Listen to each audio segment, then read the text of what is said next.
காந்தி படுகொலையும் மெரினா எழுச்சியும் நாம் செய்ய வேண்டியவையும். மோசமான அரசியல் கட்சிகளும் சீழ்படிந்த தத்துவங்களும் அதன் மீது எழுப்பப்பட்டிருக்கும் ஆட்சிகளும் எதனை கண்டு அஞ்சுகிறது? ஆயுதங்களைக் கண்டா? இல்லை, நிச்சயம் இல்லை. உங்களிடம் ஆயுதம் இருந்தால் அரசுகளால் சுலபமாக வீழ்த்திவிட முடியும். உங்களை குறித்து ஒரு தவறான பிம்பத்தை ஏற்படுத்திவிட முடியும். ஆயுதங்கள் நிச்சயம் நன்மையை தராது, அது மோசமான வீழ்ச்சியை தரும். பின் எதனை கண்டு? தந்திரங்களை கண்டா? இல்லை, அவர்கள் நம்மை விட சிறப்பாக தந்திரத்தை ஊடறுப்பார்கள். அவர்களால் தந்திரசாலிகளை விலை கொடுத்து வாங்க முடியும், இதுவும் பயன் தராது. பின் எதை கண்டு அவர்கள் அஞ்சுகிறார்கள்? அவர்கள் அஞ்சுவது அறத்தை கண்டு, அகிம்சையை கண்டு. அதனால்தான் போராட்டம் அறத்தோடு அகிம்சையோடு நடைபெறுவதை, முடிவதை, வெற்றி பெறுவதை அவர்கள் விரும்புவதில்லை. அதனால்தான் எந்த விலை கொடுத்தாவது அதற்கு ஒரு வன்முறை சாயம் பூச முயற்சிக்கிறார்கள்.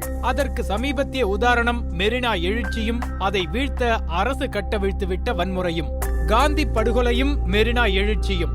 எல்லாம் முடிந்துவிட்டது, அரசுகள் எல்லாவற்றையும் பாழ்படுத்திவிட்டன என்று உடைந்து உட்கார வேண்டாம். வேறு வழிகளையும் நாட வேண்டாம். வரலாறு நெடுகிலும் இந்த துரோகங்கள் தான் நிகழ்ந்திருக்கின்றன. கட்சி வேறுபாடுகளின்றி அரசுகள் இப்படியாகத்தான் செயல்பட்டிருக்கின்றன.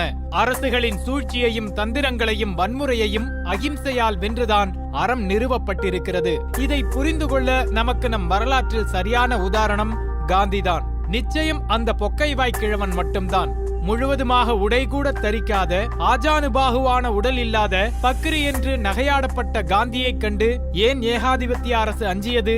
அதற்கு ஒரே காரணம், அவரது நோக்கத்தில் இருந்த அறமும் உண்மையும் மட்டும்தான். சுதந்திர போராட்டம் கொஞ்சம் பிசகினாலும் முழுவதும் வன்முறையாக மாற ஏகப்பட்ட காரணிகள் இருந்தன. இதை வெற்றிகரமாக அகிம்சைக்கு திருப்பி ஒரு கூட்டு மனசாட்சியை தட்டி எழுப்பி அதனிடம் உரையாடி வெற்றி பெறுவது என்பது சுலபமான காரியமில்லை.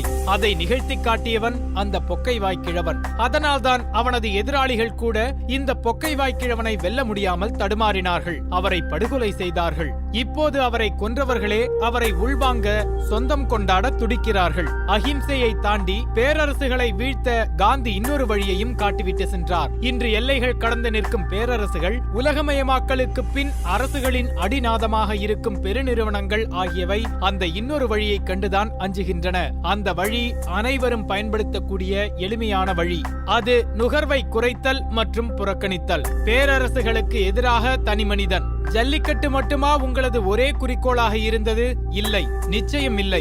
உங்களது நோக்கம் இந்த அரசுகளை மக்கள் அரசாக மாற்ற வேண்டும். பெரு நிறுவனங்களின் நலனுக்காக அரசு இயங்காமல் மக்கள் நலனுக்கான அரசாக இயங்க வைக்க வேண்டும். அதற்குத்தானே போராடினீர்கள். காளைகள் குறித்து பேசும்போது சர்வதேச பால் அரசியல் குறித்து உரக்க பேசினீர்கள். மீத்தேன் குறித்து பேசினீர்கள். தண்ணீர் நிறுவனங்கள் குறித்து பேசினீர்கள். நீங்கள் மிக தெளிவாக இருந்தீர்கள். அதனால்தான் அரசும் நிறுவனங்களும் அஞ்சியது. இந்த குறிக்கோளை சிதைக்க பார்த்தது. உங்களுக்கு வன்முறையாளர்கள் என்று பட்டம் கொடுக்க அனைத்து வழிகளையும் கையாண்டது. உங்கள் கோஷங்களை அலைகள் உள்வாங்கி தினம் தினம் கரையில் சேர்ப்பதால் மெரினாவிற்கு 144 போடப்பட்டிருக்கிறது. அரசு தன் அதிகாரத்தை செவ்வனவே நிகழ்த்தி காட்டிவிட்டது. இப்போது உங்கள் முறை. உங்களிடம் இருக்கும் அதிகாரத்தை காட்டுங்கள். நீங்கள் மெரினாவில் போட்ட அந்த கோஷம் நினைவிருக்கிறதா? எம் மண்ணின் வளத்தை திருடும் குளிர்பானத்தை நாங்கள் இனி குடிக்க மாட்டோம் என்று கூறினீர்கள். குளிர்பானங்களை தவிர்க்க செய்து அதன் பேலன்ஸ் ஷீட்டை அசைத்து பார்த்தீர்கள். அந்த நிறுவனம் அஞ்சி இன்று ஒரு பக்க அளவிற்கு விளம்பரம் கொடுத்து கொண்டிருக்கிறது. அந்த நிறுவனத்தின் பால் பொருட்களைத்தான் தமிழகத்தின் பெரிய உணவு விடுதி பயன்படுத்தியது என்று முகநூலில் ஒரு புகைப்படம் வந்ததற்கே அந்த உணவு விடுதி அஞ்சி 3 பக்கத்திற்கு விளக்க அறிக்கை வெளியிடுகிறது.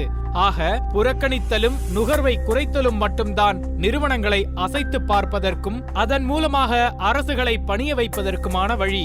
இதைதான் காந்தி காதி மூலம் செய்தார். அவரின் ராட்டை நுகர்வு வெறிக்கு அதை தூண்டும் அரசுக்கு எதிரான குறியீடு. நாம் அதை சுவீகரித்துக் கொள்வோம். நமக்கு தேவையற்ற அனைத்து பெருநிறுவன பொருட்களையும் புறக்கணிப்போம். பெருநிறுவனங்களை அஞ்ச வைப்போம். அதன் மூலமாக அரசுகளையும். இது ஒரு நீண்டகால செயல்பாடு. நுகர்வை குறை, புறக்கணி. இதையும் நம் கோஷமாக்கி முன்னேறி செல்வோம், வெல்வோம். இப்போது அறமற்றவர்கள் வென்றிருப்பது போல் ஒரு தோற்றம் இருக்கலாம். அதற்கான பதிலை காந்தியின் மொழியிலிருந்தே சொல்கிறேன். நான் விரக்தியடையும் போதெல்லாம் நினைத்துக் கொள்வேன், வரலாறு நெடுகிலும் உண்மையும் அன்பும் மட்டுமே வெற்றி பெற்றிருக்கிறது. கொடுங்கோலர்களும் கொலைகாரர்களும் வெற்றி பெற்றிருப்பது போல ஒரு தோற்றம் இருக்கலாம். அவர்கள் வலிமையானவர்கள் போல காட்சி தரலாம். எல்லாம் சிறிது காலம்தான். இறுதியில் அவர்கள் தோற்பார்கள். அறம்தான் வெல்லும்.